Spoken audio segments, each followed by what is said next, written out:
அன்பு தமிழ் மக்களே வணக்கம். பிரெஞ்சு நாட்டு மந்திரிகள் லெபனான் நாட்டில் நைட் கிளப்புகளையும் ஹோட்டல்களையும் லாட்ஜுகளையும் நடத்தி பெரும் பணம் சம்பாதித்து கொண்டு வருவதால் இஸ்ரேல் ஒவ்வொரு முறையும் லெபனானை தாக்கும் போது அங்குள்ளவர்கள் துடித்து போய் கண்டன குரல் எழுப்புகிறார்கள். பிரான்சினுடைய வருமானம் நின்று போவதில்லை. குண்டு வீச்சு நடந்தால் லெபனான் நாட்டு விபச்சாரிகளை பார்க்க எந்த டூரிஸ்ட்டு தான் பிளேனை பிடிச்சி மெனக்கெட்டு அங்கே வருவான்? அவங்க பொழப்புல மண்ணள்ளி போட்டால் எந்த உழைப்பாளி தான் பார்த்துக்கிட்டு சும்மா இருப்பான்? செத்துப்போன கம்யூனிஸ்டுகளின் கொடியை தூக்கி பிடிச்சிக்கிட்டு போராட எவனும் அங்கே வரமாட்டானே. அங்கே கம்யூனிஸ்டுகள் இருந்தால் தானே. அதுக்காக ஹிஸ்புல்லாவை கண்ட்ரோல் பண்ணாத இந்த மொட்டை மண்டையம் மேலேயே குண்டை தூக்கி போட முடியும்? பதுங்கு குழி பரதேசி ஹிஸ்புல்லாவின் ஆயுத கிடங்குகள் லான்ச்சிங் பேடைத்தான் தாக்க முடியும். நீ படித்த மிடில் ஈஸ்ட் பள்ளிக்கூடத்தில் இஸ்ரேலியன் ஹெட்மாஸ்டர்டா. தண்டனை கொடுத்தா வாங்கிட்டு தான் போகணும். ஹெட்மாஸ்டரையே பதவி விலக சொல்கிறதுக்கு அவர் என்ன நீதிபதியா? ஹெட்மாஸ்டர் டிசியை கிழிச்சு கொடுத்துடுவார். ஹமாஸை ஆதரித்து காசாவில் கட்டடங்களை அழித்தா மாதிரி ஹிஸ்புல்லாவை ஆதரித்து லெபனானில் இன்னொரு காசாவை உருவாக்க முயற்சி எடுக்கிறாங்க போல தெரியுது.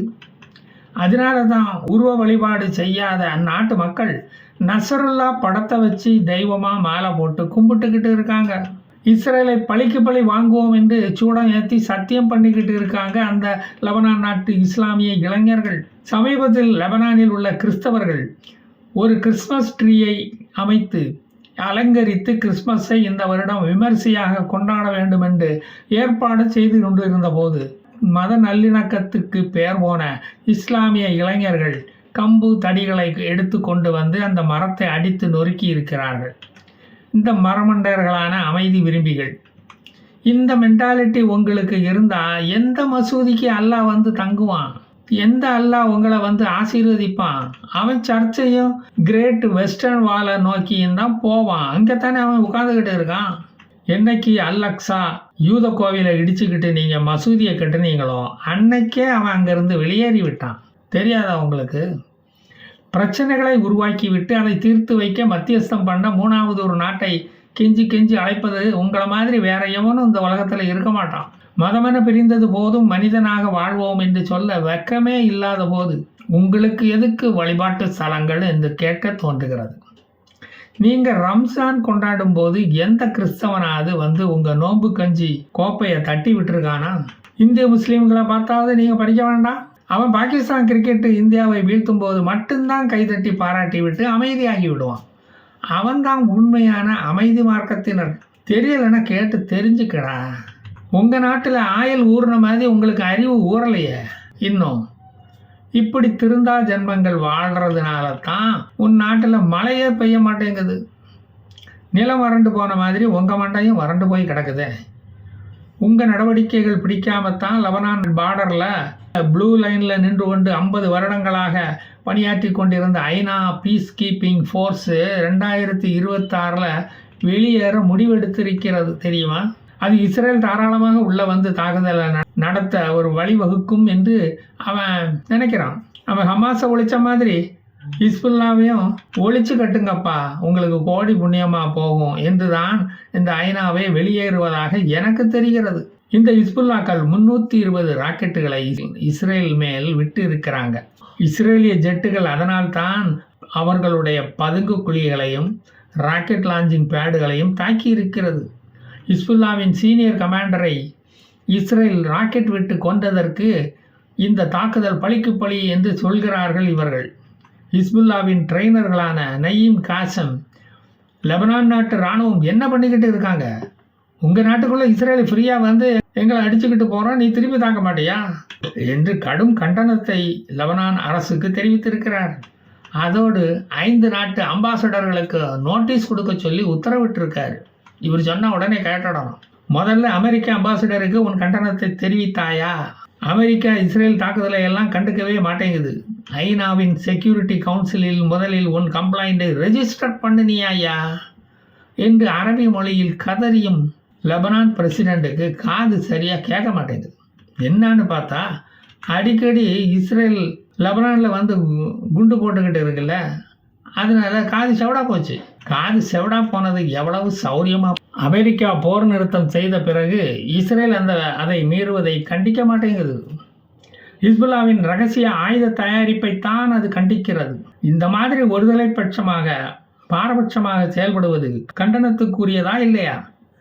இப்படியே விட்டா நான் சொன்ன மாதிரி நானும் சாக வேண்டியதுதான். அப்புறம் என்னையும் தேசத்தந்தையாக்கி போட்டோ பிடிச்சி மேலே போட வச்சுடுவானுங்க. இஸ்ரேல் தெற்கு லெபனானில் தாக்குதலை ஆரம்பித்ததும் ரெசிடென்சியல் பில்டிங்குகளை தகர்த்து விட்டது என்று குற்றஞ்சாட்டுகிறார்களே தவிர அந்த கட்டடங்களில் ஹிஸ்புல்லாக்கள் தங்கியிருந்து என்ன செய்து கொண்டிருந்தார்கள் என்பதை சொல்லவே மாட்டேங்கிறாங்க. நாம் தான் கண்டுபிடிச்சு சொல்ல வேண்டியதாக இருக்கு. குடியிருப்பு வாசிகள், அதாவது பொதுமக்களை இப்போது பெய்ரூட்டை விட்டு வெளியேற சொல்லிவிட்டது லெபனான் அரசாங்கம். இஸ்ரேல் தாக்கியதில் ஹசன் அலி ஜாமி என்ற ஹிஸ்புல்லா மரணமடைந்து விட்டான். இவன் போன முறை, அதாவது 2024 இஸ்ரேல் பேஜர் வெடிகுண்டு அட்டாக் ஒன்றை நடத்திய போது பேஜரையே உத்து பார்த்துக்கிட்டு இருந்தவன் தனது கண் பார்வையை இழந்து விட்டான்.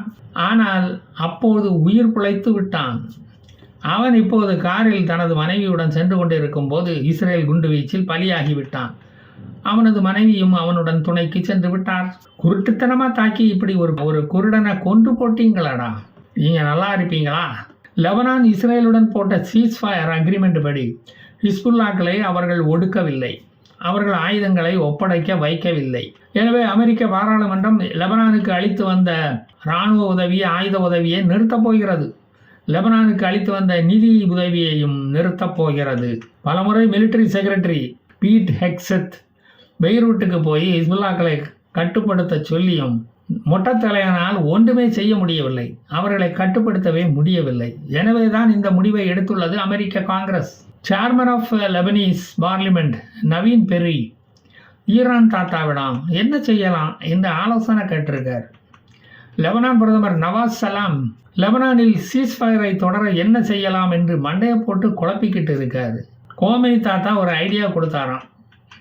ஹிஸ்புல்லா ஆயுதங்களை லெபனீஸ் ஆர்மியிடம் ஒப்படைத்து விடட்டும், வேணுங்கிற போது நாம் அங்கிருந்து எடுத்துக்கலாம்ல.